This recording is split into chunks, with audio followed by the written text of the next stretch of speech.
چرا کامیون‌های آمریکایی و اروپایی انقدر با هم متفاوتن؟ حالا چه از لحاظ ظاهری و امکانات؟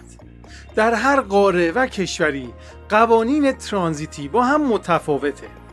در طراحی بخش ظاهری کشنده‌های آمریکایی جلو پنجره بیرون زده‌ای دارن یا به اصطلاح یک دماغه بلند دارن. فاصله بین دو محورشون زیاده. اتاقش هم پشت موتور قرار داره. ولی در طراحی کشنده‌های اروپایی به این صورت نیست. جلو پنجره صاف و اصطلاحاً دماغه نداره. اتاق هم دقیقاً روی موتور قرار داره. فاصله دو محورم نسبتاً کمتره. خب حالا بریم ببینیم ویژگی‌ها و معایب این دو نوع کشنده در چیه و در آخر حتما بگین که طرفدار کدومشون هستین. در آمریکا اکثرا کسایی که کشنده دارن مالک هستن، یعنی اجاره‌ای نیست. به خاطر همین زمان زیادی رو مثلا ماها در داخل ماشین سپری میکنن. از این شهر به اون شهر میرن بدون اینکه نگران جای خواب باشن. کابین این کشنده ها هم خیلی جا داره و امکانات خوبی هم توش طراحی شده.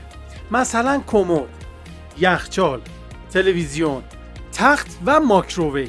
تقریبا شبیه یک آپارتمان کوچیکه. به نظر من زندگی داخل این کشنده ها خیلی جالبه. اگه شما تجربهشو دارین حتما بنویسید.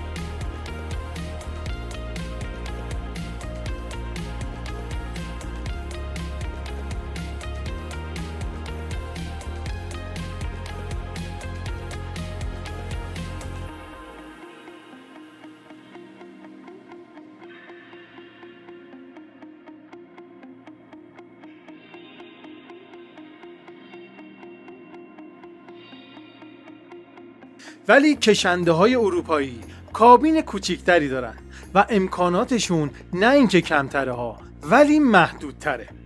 وزن یک کشنده آمریکایی حدوداً 16 تنه و تا 36 تن هم مجاز به بارگیریه. کشنده های اروپایی هم همین 15-16 تن هستن ولی کمتر دیده شده که تا 38 تن بارگیری کنن، چون جاده های اروپا سربالایی و سرپایینی های زیادی داره.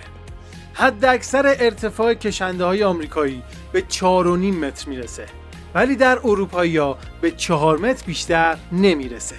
احتمالاً میدونین که جاده های ایالات متحده خیلی عریض و تقریباً مستقیم هستن، یعنی پیچ و خم کمی دارن و حتی جاده های فرعیشون هم پت و پهنه. دقیقاً به خاطر همین جاده ها کشنده های آمریکایی فاصله دو محورشون بیشتره و سواری بسیار نرمتری دارن. وقتی شما در آمریکا راننده ماشین سنگین باشین مجاز هستین که در یک دوره 24 ساعته 12 ساعت رانندگی کنید. حسنش هم اینه که زودتر بارتون به مقصد میرسه، ولی از اون طرف زمان بیشتری رو باید رانندگی کنید. بیشتر خسته میشین و ممکنه به خاطر عدم تمرکز تصادف هم بکنید. ولی در اروپا برای یک دوره 24 ساعته قانون رانندگی 9 ساعت بیشتر اجازه بهتون نمیده. کامیون های اروپایی سبکتر و کوچیکترن و میتونین مانورهای بیشتری رو باهاشون انجام بدین. در جاده های باریک و شهرها مناسب تر هستن.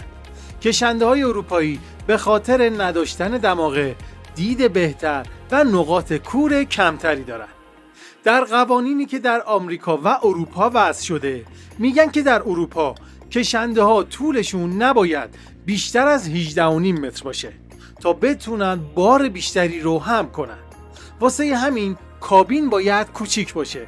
در کشنده های آمریکایی هم طولشون نزدیک به 18 متره ولی در حال حاضر بعد از سال 1986 قانون گذاشتن که شما در آمریکا میتونین با طول بیشتری بارگیری انجام بدین.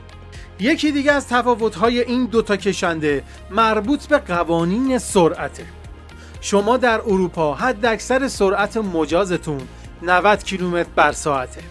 ویژگیش اینه که رانندگی ایمن‌تری دارین، ولی از اون طرف زمان بیشتری رو باید صرف کنین تا بارتون رو به مقصد برسونین. در آمریکا هم تقریبا همینطوره، یعنی 90 کیلومتر بیشتر مجاز نیستین ولی در تگزاس شما تا 137 کیلومتر هم میتونین سرعت بگیرین. به نظر من که هیچ کدوم نسبت به اون یکی برتری ندارن، ولی شرایط آب و هوایی و جاده و قوانین هست که شما باید بهشون توجه کنین و انتخاب کنین که کشنده دماغدار آمریکایی سوار شین یا مدل اروپایی بدون دماغه.